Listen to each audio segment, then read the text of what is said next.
Hi, welcome to the Commercial Gas Engineer channel. Just got a leak here. As you can see it.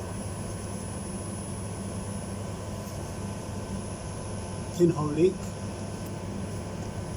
on this 42mm pipe.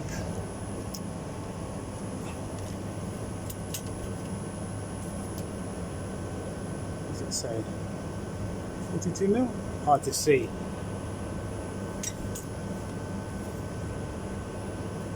Yeah, 42mm pipe.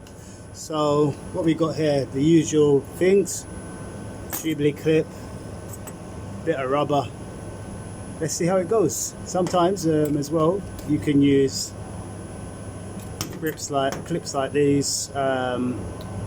This is a bit too big, but these can be used to aid you in repairing pinhole leaks. It's not that easy to shut the water off to a big building that requires water all the time. So let's see how it goes. Okay, the Jubilee clip's been tightened up with a bit of rubber on it. Let's see. Are we getting any drips?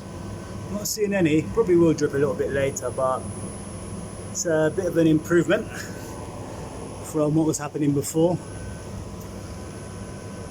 It's going to be hard to carry out this repair because it's going to have to isolate the water to the building.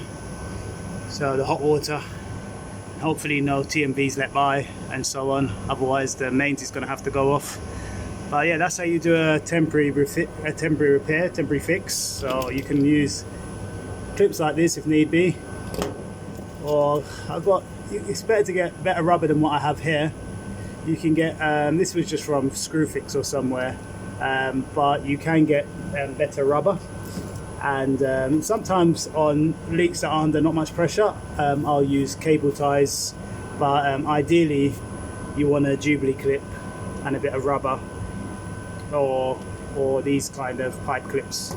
Alright, hope that's helped. Until next time, bye bye.